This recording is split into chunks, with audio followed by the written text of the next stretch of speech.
let's do some rehousing.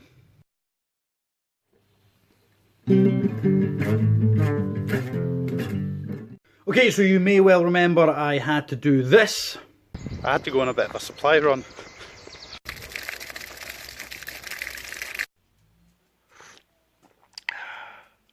In order so that I could then do this. So if you recall, I had to go and gather a few supplies so that I could move her into here, her into here.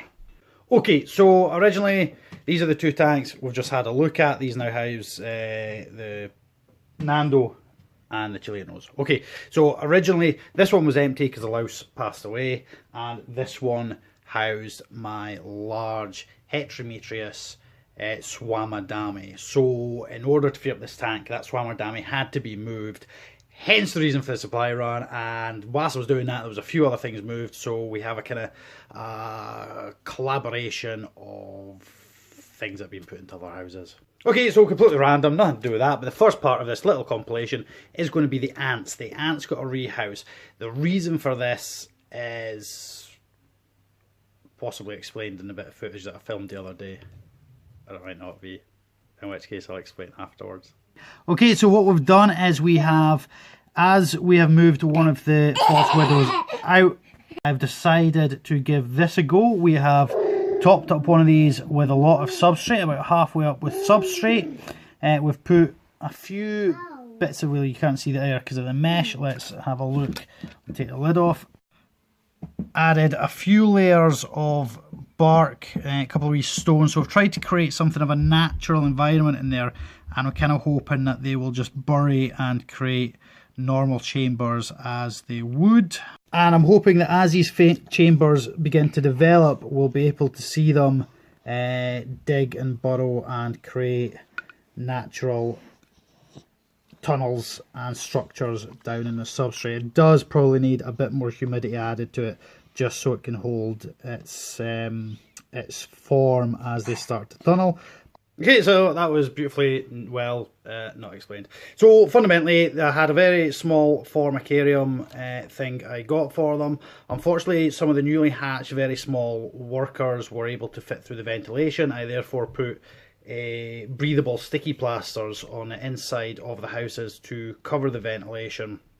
Unfortunately, this didn't really allow for enough of an airflow, and food was spoiling very quickly. Mold was developing incredibly rapidly, and with me working long days, I would come home to often find mold within the formicarium. So that's why I decided to move them up into a jar project.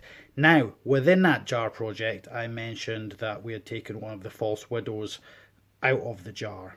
And one of the reasons I did that was because I only have one male left, and I wanted to make sure that she was bred with that male in a way that I could save him for if I need to send him to a friend of mine who also is trying to breed this species but has run out of males. So that was the reason I did that, and I decided I was going to move her into a new enclosure instead of the jar, just to see if perhaps it optimized the conditions for her producing sacks that aren't going to get eaten and destroyed. Okay, so now we'll jump over and we'll have a look at the footage of that. This was at the end of the sort of breeding session with them too, and the rehousing of her. Okay, so for the last number of about probably over a week now, she has been in this smaller tub ever since I took her out of her jar. This is the one that destroyed all of her egg sacs. I'm wondering if perhaps the jars are feeling too small. So she has been in here with this male. You can kind of see him up there, and they are going to go into here. Okay, so what I'll need to try and do is get her out without him coming out. And this might be easier said than done. It might actually be easier doing this. Okay, so I've removed him into the small jar. Took all of about 30 seconds. Yeah, not for you. Okay, took about all of 30 seconds. I've left her in here. Let's get back to what we were doing. Okay, so back. There we go. What I might actually do, because she's webbed up beautifully all over this. We'll get a nice bonny look at her whilst we're rehousing her. Isn't she an absolute beauty? And what we might do is literally just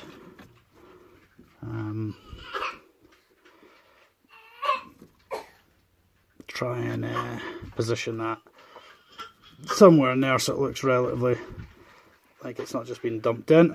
And yeah, we shall leave her to settle in.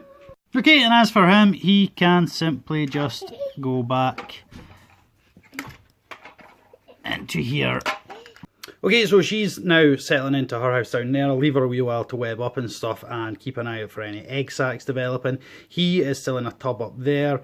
If I don't see any egg sac developing within the next sort of couple of weeks, I will probably put him back in again and see where we go from there, because thus far, although we're having a lot of success with egg sacs, I'm not having a huge amount of success with them hatching out, and I don't know why, other than perhaps space being an issue, but I wouldn't have thought that would really play a part. But anyway, that's done. I've got another rehousing, not so much rehousing, I will show you the new house it's in. It was outgrown its old house, so basically I've put it into a bigger house, but none of it was filmed or anything, but here it is anyway. Okay, so this was an old tub for bird feeding balls. It's got a very secure lid, and I have popped some holes in it. Okay, so looking in from above, you'll see I have placed sheets of bark and partially buried it. And if we just lift that up there, we will see the beautiful Scolopendra dahani, who probably isn't too impressed at having its nice new house disturbed. So that's the ants rehoused, that is the Scolopendra dahani rehoused, and that is one of the false widow, the Steatodota pecalianas rehoused. And now we go all the way back to why on earth did I go on that supply run. Okay, so here we have the enclosure. I've tried to create a forest floor type of effect, as I do with most of my enclosures. This is a 45 centimeter squared Exoterra cube. It was brought to me by my father, who wasn't going to need it, and a few other changes took place as a result of getting this, which I will go over just in a brief moment. To the best of my knowledge, she is down in here. I'll see if we can get her to come out and say hello. Okay, no, you're not going to get to see her because she's hiding, so nah. So as mentioned, there's been a few things moved around on account of that new tank arriving, and I will explain as we go. So let's have a really quick tour, just so you can get an idea of what I'm blabbling on about, really. So here we have with the jar wall, pretty self-explanatory, it's a wall of jars.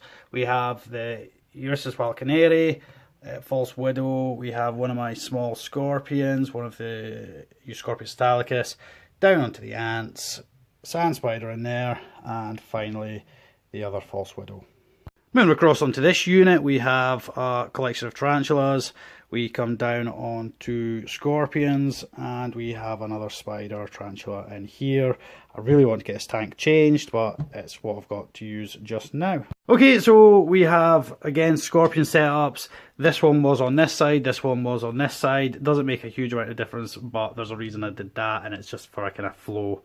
Moving down, junk. The assassin bugs. Coming down, we have those tarantulas, and coming down, we have now the false widow in here, and we have the tailless whipped scorpions in here. So moving across. Okay, we have that scorpion setup we've just had a look at.